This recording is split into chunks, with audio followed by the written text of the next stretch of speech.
Hello students.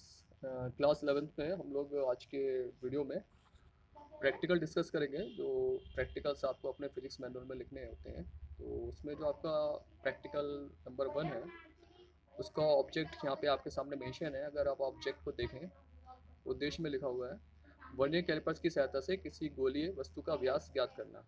एक बात का ध्यान रखेंगे, जो इसमें ऑब्जेक्ट्स में दो सेक्शंस हैं।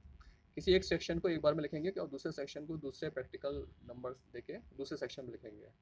तो यहाँ पे किसी गोली और बेलनाकार वस्तु का व्यास ज्ञात करने के लिए मेंशन्ड है, बट आप फर्स्ट प्रैक्टिकल में केवल गोली वस्तु का व्यास ज्ञात करने के बारे में डिस्क्रिप्शन देंगे। आवश्यक उपकरण मेंशन है, तो वर्नियर कैलिपर्स और गोली वस्तु। इसी तरीके से उसमें सिद्धांत दिया हुआ है। सिद्धांत में आप मेन इसका जो फॉर्मूला है, जैसे वर्नियर कैलिपर का अल्पतमांक, मुख्य पैमानों के एक भाग का मान और अपॉन वर्नियर पर भागों की संख्या। कुल मिला के यहाँ पे जो वर्नियर मुख्य पैमानों के एक भाग का मान है उसे कैपिटल एच से शो कर रहे हैं, और वर्नियर पर भागों की संख्या को स्मॉल एन से। तो number of parts in on vernier scale is represented by small N. प्रायोगिक विधि आप प्रैक्टिकल लैब में जब आप प्रैक्टिकल करेंगे तो उस समय आप देखेंगे, इसको आप अपनी प्रैक्टिकल कॉपी में मेंशन नहीं करेंगे। तो ये प्रायोगिक विधि केवल प्रैक्टिकल करते समय काम में आती है, तो इसको आप अभी कॉपी में नहीं नोट करेंगे। उसके बाद आता है प्रेक्षण, ऑब्जर्वेशंस। ऑब्जर्वेशंस में जो चीज़ें आप ऑब्जर्व करेंगे, जो रीडिंग लेंगे, वो चीज़ें हम मेंशन की जाती हैं। तो उसकी टेबल्स वगैरह बनाई गई हैं, तो इन टेबल्स को आप अपनी बुक्स में नोटबुक में इस तरीके से नोट करेंगे। तो इसमें शुरू में दिया हुआ है मुख्य पैमानों के एक भाग का मान, वर्नियर पैमाने पर भागों की संख्या। उसी तरीके से वर्नियर कैलिपर्स का अल्पतमांक निकाल सकते हैं, सेंटीमीटर में निकाला गया है। यहाँ पे शून्यांक त्रुटि के लिए सारणी है, तो वर्नियर्स में अगर शून्यांक त्रुटि होती है तो उसके लिए यहाँ पे सारणी बना दी जाएगी। और उसी तरीके से फिर आपका जो यहाँ पे हम लोगों ने ऑब्जेक्ट लिया था, गोलीय वस्तु का व्यास ज्ञात करना। बेलनाकार वस्तु नहीं है आपकी, कौन सी है? गोलीय वस्तु आपने ली है जिसका आप व्यास ज्ञात कर रहे हैं। तो यहाँ पे मेंशन्ड है बेलन के व्यास के लिए सारणी, तो आप यहाँ पे लिखेंगे गोले के व्यास के लिए सारणी। तो टेबल सेम बनेगी। इस टेबल में जो रीडिंग्स हैं वो आप प्रैक्टिकल जब करते हैं तो उसके बाद जो रीडिंग्स आती है उनको भरते हैं। परिणाम नीचे मेंशन्ड है। दिए हुए बेलन का व्यास आप लिखेंगे दिए हुए गोली वस्तु का व्यास सेंटीमीटर में। सावधानियाँ मेंशन्ड है, इसमें सावधानियाँ दी हुई हैं।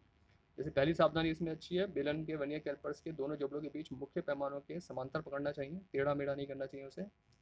इसमें तीसरी जो ऑब्जर्व प्रिकॉशन है वो भी अच्छी है, पाठ्यांक पढ़ने से पूर्व वर्नियर के पेज को कस देना चाहिए। कई बार वो ढीला होता है ऑलरेडी पहले से, तो उसे आप प्रैक्टिस स्टार्ट करने से पहले ही थोड़ा सा टाइट कर लें।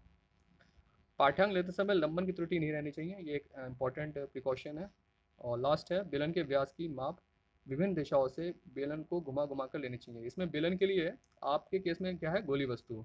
तो बेलन के गोली वस्तु के केस में इसमें ज़्यादा घुमाने की जरूरत नहीं पड़ेगी, क्योंकि दोनों तरफ से ये तो गोली वस्तु में अगर आप घुमाना चाहें तो ऑब्जेक्ट को जब आप प्रैक्टिकल करेंगे तो घुमा सकते हैं डिफरेंट ओरिएंटेशन में, डायरेक्शन में। अगर कई कई बार होता है कि गोली वस्तु कहीं से पिचकी है, कहीं से चपटी है, तो उसका अलग अलग व्यास आएगा, तो वो हम जब एवरेज निकालते हैं तो उसमें वो एडजस्ट हो जाता है। तो इसलिए उसको घुमा घुमा कर वो चीज़ ली जाती है। इस चीज़ का ध्यान रखेंगे इसमें रीडिंग लेते समय। इसके अलावा इसमें कुछ क्वेश्चन मेंशन्ड है जो इंपॉर्टेंट होते हैं जब आपको वाइवा वगैरह होता है, तो उसमें क्वेश्चंस भी दे रहा हूँ मैं। तो यहाँ पे मेंशन्ड है करीब 16 क्वेश्चन है अप्रॉक्स यहाँ पे। तो these are important questions, so please note it down in your rough copy. इसको आप अपनी मेन नोटबुक में नहीं लिखेंगे, ये आपके रफ वर्क में आप अपने कहीं पर अलग से नोट करें, ताकि मेन जब वाइवा होता है तो उस समय ये आप इनके आंसर दे सकते हैं अगर इससे क्वेश्चन पूछा जाता है। तो आज की क्लास में मैंने आपको ये प्रैक्टिकल बताया, पहला प्रैक्टिकल जो आप अपनी नोटबुक में नोट करेंगे। एक बार से देख लीजिए पूरा।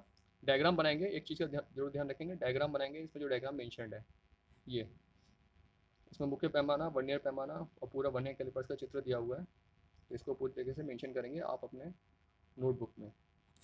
सो अभी के लिए वीडियो में इतना ही है, फिर मिलते हैं आप लोग से, तब तक के लिए धन्यवाद।